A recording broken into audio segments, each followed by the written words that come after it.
Higher order differential equation.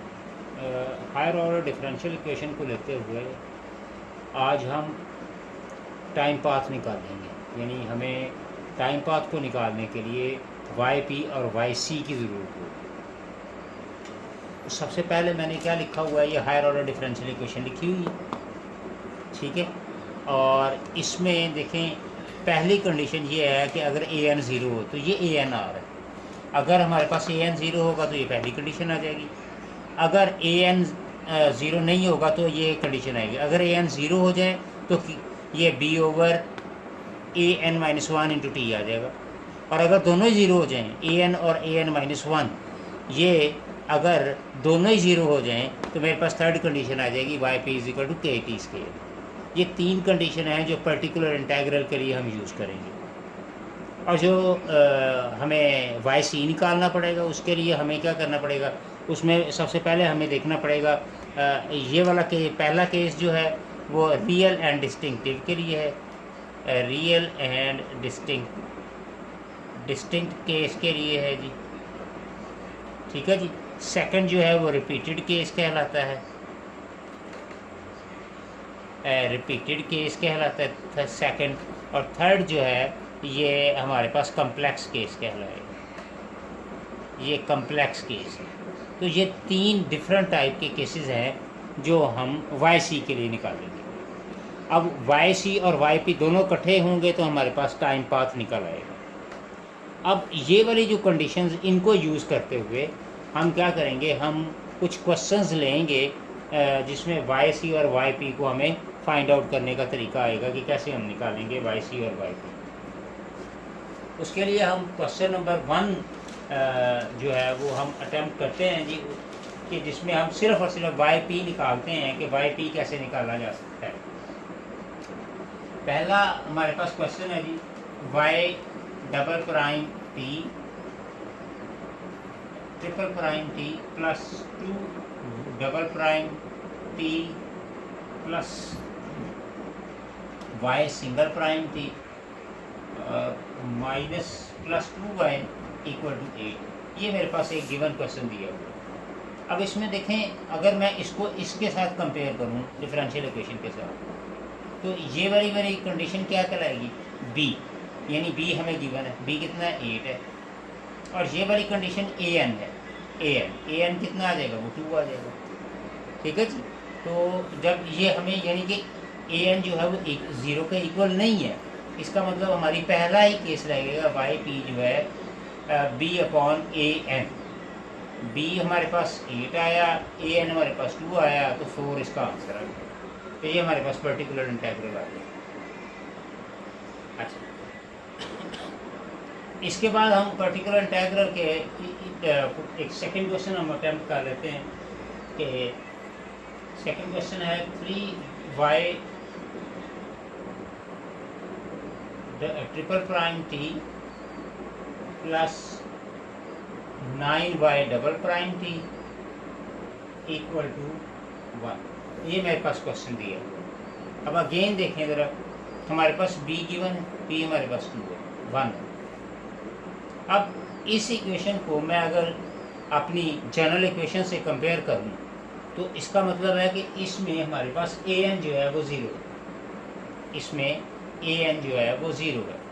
अब general equation क्या है, जनरल इक्वेशन ये थी, इसको मैं अगर जनरल इक्वेशन की फॉर्म में पहले मैं लिखूँ a n y n into t plus a 1 y n minus 1 into t plus so on plus a n minus 1 y single prime T plus a n y equal to. अब इस equation को मैं इसके साथ अगर compare करूं तो b clearly मेरे पास 1 आ रहा है, वो हमने लिख दिया। अब यहाँ पे देखें a n जो है वो हमें नहीं गिवन, जो कि विदाउट डेरिवेटिव होता है, वो यहाँ पे नहीं है, इसका मतलब a n 0 है। अच्छा, इसके बाद अगर देखें कि हमारे पास y सिंगल प्राइम भी नहीं है, इसका मतलब हमारे पास a n माइनस 1 भी नहीं है, वो भी a n माइनस 1 जो है वो 0 है। ये दोनों 0 है। ये a n माइनस 1 भी हमें नहीं गिवन, तो क्या गिवन है, इसका मतलब हमें a n माइनस 2 गिवन है। और जब ये हमारे पास ए एन और ए एन माइनस वन दोनों ज़ीरो हैं तो हमारी थर्ड इक्वेशन होती है, third condition y p is equal to k t square. अब के वैसे लिख देंगे और इसका अगर हम ये हमारे पास जनरल इक्वेशन आ जाएगी, ठीक है जी, ये हमारे पास जनरल इक्वेशन आ जाएगी। अब यहाँ पे इसकी जो हमारे पास जो क्वेश्चन गिवन है उसमें देखें तो ट्रिपल प्राइम और डबल प्राइम, इसका मतलब ये है हमें इसका ट्रिपल प्राइम और डबल प्राइम चाहिए। तो हम पहले सबसे पहले वाई पी इसका सिंगल प्राइम ले लेते हैं, ये आ जाएगा 2KT। फिर डबल प्राइम ले लेते हैं, ये मेरे पास आ जाएगा 2K आ जाएगा, और फिर ट्रिपल प्राइम ले लेते हैं P, तो ये मेरे पास 0 आ जाएगा। ठीक है जी। अब ये तीनों के तीनों जो आंसर हैं, ये वाला ट्रिपल प्राइम और डबल प्राइम, हम अपने क्वेश्चन के अंदर हमें क्वेश्चन क्या गिवन है, 3 triple prime T plus 9Y double prime T equal to 1। अब 3 ट्रिपल प्राइम T कितना आया हमारे पास 0, प्लस 9 डबल प्राइम T कितना आया है 2K इक्वल टू 1। तो ये तो 0 हो गया, तो ये कितना आ गया 18K इज इक्वल टू 1। तो K की वैल्यू कितनी आ गई 1/18। अब ये K की इक्वेशन जो है, ये जो वैल्यू आई है, ये हम यही वाली वैल्यू इसमें हम फिट कर देते हैं। तो वाई पी मेरे पास क्या था KT स्केयर। अब वाई पी वैसे लिख देते हैं, K की जगह हम इसकी वैल्यू पुट कर देते हैं 1/18 और क्या आ जाएगा T स्केयर। तो ये मेरे पास आ जाएगा इसका पर्टिकुलर इंटेग्रल, जिसमें ए एन और ए एन माइनस वन दोनों ज़ीरो दिए। तो इस तरह से हम सारे के सारे जो हैं वो पर्टिकुलर इंटेग्रल जो है वो फाइंड आउट कर सकते हैं इजीली। अब हम कुछ क्वेश्चंस का हम निकालते हैं कि कम्प्लीमेंट्री कंडीशंस यानी वाई सी कैसे निकालते हैं, और उसको निकालने का तरीका प्रोसीजर क्या है उसको हम फाइंड आउट करते हैं कैसे निकालते हैं। अच्छा, अब हम ये देखें, ये हमारे पास क्वेश्चन दिया हुआ है और मैंने इसको डी की फॉर्म में लिख दिया। आप इसको एक्स की फॉर्म में लिख लें, टी की फॉर्म में लिख लें या डी की फॉर्म में लिख लें, एक ही बात। ठीक है, हमें ये क्वेश्चन दिया हुआ है, हम इसका वाई सी निकालना चाहते हैं, पर्टिकुलर कम्प्लीमेंट्री कंडीशन। अब इसको सबसे पहले मैं इस कंडीशन को क्या करता हूँ, मैं इसको ले आता हूँ d square plus 3D minus 4 equal to 0। मैं इसको इक्वल टू 0 के लिए, आप इसको किसी भी फॉर्मेट में इसमें कन्वर्ट कर सकते हैं। इसको आप टी में कन्वर्ट करके ले जाएं, वॉट एवर, जो जिस तरह मर्जी आप इसको लिख सकते हैं। अच्छा, अब सबसे पहले देखें, इसके हमें रूट्स निकालने पड़ेंगे कि रूट्स क्या हैं। इसकी आप फैक्टराइजेशन कर सकते हैं, और फैक्टराइज जब इसको आप करेंगे, फैक्टराइज करेंगे, तो फैक्टराइज करने से ये आएगा d square plus 4m 4d minus d minus 4 equal to 0। इन दोनों को आप सेपरेट कर लें, d plus 4 minus 1 d plus 4। तो ये आ गया डी प्लस 4 आ गया और डी माइनस 1। इसका मतलब डी के आंसर मेरे पास क्या आ गया, एक 1 आ गया और एक माइनस 4। अब ये दोनों केस जो हैं ये कौन से बन रहे हैं, real and distinct, real and distinct, ये दो केस बन रहे हैं जी, रियल और डिस्टिंक्ट केस। अच्छा, अब जब रियल और डिस्टिंक्ट केस हैं तो यहाँ पे देखें, ये हमें नज़र आ रहा है इसका वाई सी का आंसर क्या आएगा, A1E R1T। यहाँ R1 की फॉर्म में दिया हुआ है, तो मैंने यहाँ पे T की फॉर्म में इसको लिखा हुआ है। जब इसका आंसर लिखेंगे तो आप किसी भी फॉर्मेट के अंदर इसको लिख सकते हैं।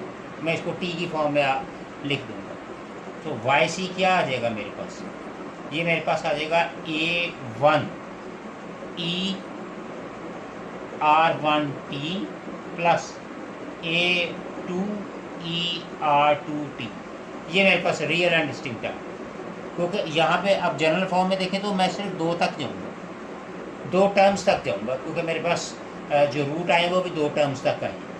तो मैं इसमें A1 वैसे लिखा जाएगा, E R1, ये R1 मेरे पास क्या आया, दैट इज़ 1, तो क्या रह गया, T रह गया, प्लस A2E R2 मेरे पास कितना है -4, तो ये -4T है। तो इस तरह से ये मेरे पास वाई सी निकल आएगा, कम्प्लीमेंट्री कम्बिनेशन का हमारा ये वाई सी हमारे पास निकल आएगा। एक और एग्जांपल की तरफ हम चलते हैं जी। और देखते हैं कि उस क्वेश्चन के अंदर हम उसको किस तरह से इवेलुएट करेंगे। अब ये देखें, ये सेकंड क्वेश्चन हमने लिया है, इसका सिर्फ हमने वाई सी फाइंड करना है पर्टिकुलर कम्प्लीमेंट्री कंडीशंस के। अब इसमें अगर आप गौर से देखें, पहले सबसे पहले मैं इसको लिख लेता हूँ, d4 - 2d³ + d = 0। Complementary characteristic roots के लिए मैं इसको लिख लेता हूँ = 0। अब यहाँ पे देखें इसकी पावर 4 आ रही, इसका मतलब ये इक्वेशन कौन सी है, ये पॉलिनोमियल इक्वेशन। और जब भी पॉलिनोमियल इक्वेशन आए तो हम इसको किस तरह से इवेल्युएट करते हैं, हम सिंथेटिक डिवीजन से इसको इवेल्युएट करेंगे।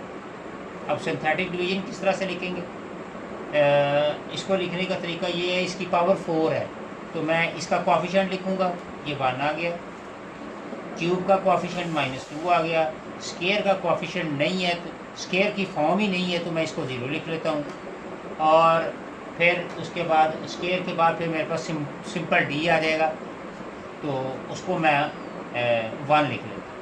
ठीक है जी, तो ये मेरे पास कंडीशन आ गई सिंथेटिक डिवीजन की।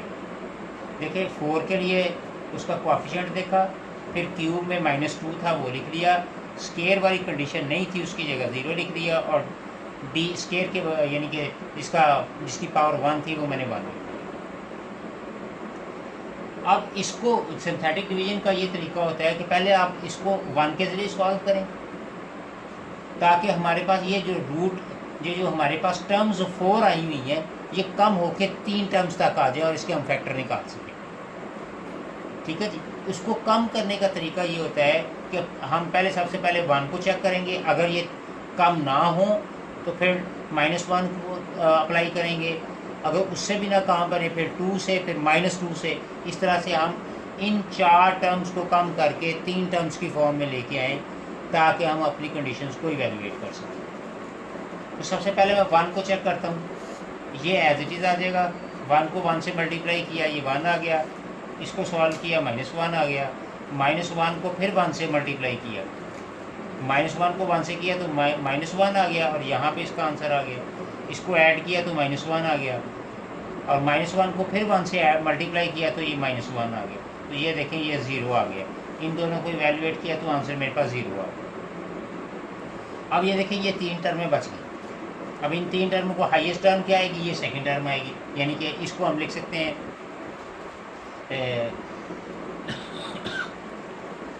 मैं इसको लिख लेता हूँ d² - d - 1 = 0। ठीक है जी, अब इसकी फैक्टराइजेशन नहीं हो सकती, क्वाड्रेटिक फार्मूला चेक कर लेते हैं कि d की क्या क्या रूट बनेंगे, -b + -b² - 4ac √2a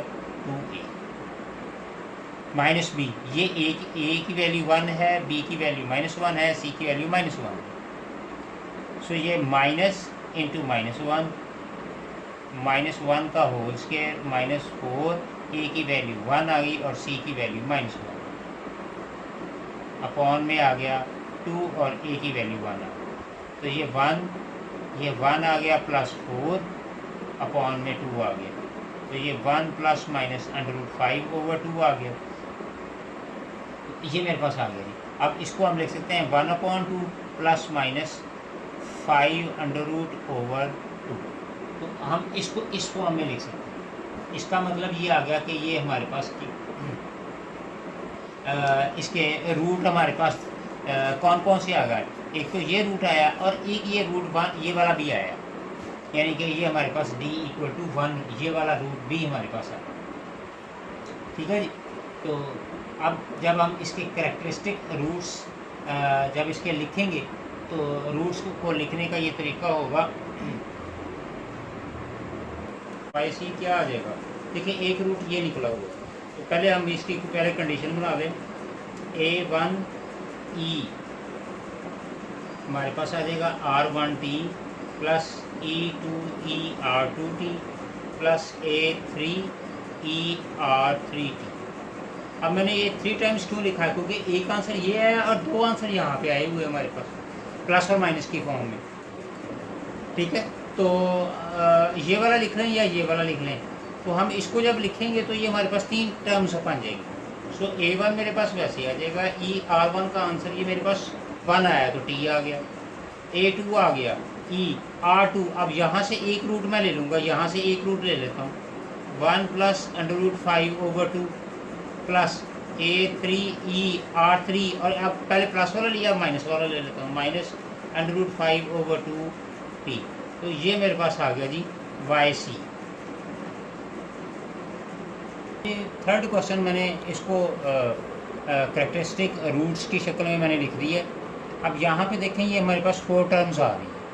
again मुझे इन 4 टर्म्स को रिड्यूस करके 3 टर्म्स की फॉर्म में लाना है, ताकि या मैं इस पर फैक्टराइजेशन कर सकूँ या क्वाड्रेटिक फार्मूला लगा सकूँ। तो सबसे पहले मैं इस पर सिंथेटिक डिवीजन लगा कि सिंथेटिक डिवीजन के ज़रिए इसको सॉल्व करें। अब d³ का कोफिशिएंट 1 है तो ये 1 आ गया, d² का कोफिशिएंट -2 आ गया, d का -3 आ गया, और ये कांस्टेंट आ गया 10। अब आपने सबसे पहले क्या करना है, आपने 1 को चेक करना है कि ये मेरे जो फॉर्म्स हैं वो 3 तक आ जाए। ये 1 एज इट इज़ आ जाएगा, इसको मल्टीप्लाई करेंगे ये 1 आ जाएगा, ये -1 हो जाएगा, इनको प्लस करेंगे तो -1 को 1 से मल्टीप्लाई किया, आंसर फिर -1 आ गया, तो ये क्या आ गया, -4 आ गया। -4 को फिर मैंने 1 से मल्टीप्लाई करना तो -4 आ गया। तो ये देखें ये मेरे पास 6 आंसर आ रहा है। इसका मतलब ये रिड्यूस नहीं हो रही, यहाँ पे 0 आना लाजमी है ताकि रिड्यूस हो सके। तो अब मैं क्या करता हूँ, मैं यही वाला 1 -2 -3 10, अब मैं इसको चेक कर लेता हूँ -2 पे। -2 पे चेक करते हैं, ये 1 वैसे ही आ जाएगा, इसको इससे मल्टीप्लाई किया -2 हो गया, ये -4 हो गया, -4 को 2 से मल्टीप्लाई किया तो ये हो गया जी हमारे पास 8। अब 8 में से 3 करेंगे तो सब्ट्रैक्ट 5 आ गया, 5 को 2 से मल्टीप्लाई किया तो -10 आ गया। ये देखें ये 0 बन गया। अब ये मेरे पास हाईएस्ट पावर से 2 आ गई, इसका मतलब क्या आ गया, d² - 4d + 5 = 0। अब इसकी फैक्टराइजेशन ईजिली हो सकती है। सो d² - 5d + d + 5 = 0। तो यहाँ से फिर लेकिन यहाँ पे अगर मैं ये प्लस करता हूँ तो ये फैक्टर्स नहीं बन रहे। अब यहाँ पे देखें फैक्टर्स नहीं बन रहे, तो मैं क्या करूँगा, फैक्टर्स की बजाय मैं फिर क्वाड्रेटिक फार्मूला लगाऊंगा। तो d = -b + -b² - 4ac/2a। सो b की वैल्यू मेरे पास -4 आ गई, ये -4 का होल स्क्वायर -4, a की वैल्यू 1, c की वैल्यू 5, अपॉन में आ गया जी a 1 आ गया, तो ये 4 आ गया, ये 16 आ गया, -20 आ गया, अपॉन में 2 आ गया। तो 4 प्लस माइनस ये -4/2 आ गया। इसको एवेलुएट करूँ तो 4 प्लस माइनस ये हमारे पास क्या आ जाएगा, 4 का रूट कितना आ जाएगा 2, और ये -1 किसकी जगह आ जाएगा, ये अयोटा की फॉर्म में आ जाएगा, ये 2 आ गया। अब 2 कॉमन ले लें, 2 ± अयोटा अपॉन 2 आ जाएगा, ये 2 से 2 कैंसिल हो जाएगा। तो मेरे पास क्या रह बच गया, 2 ± अयोटा बच गया। ठीक है जी। तो ये सारा क्या बन गया, ये कम्प्लेक्स केस बन गया, ये कम्प्लेक्स केस बन गया। ठीक है।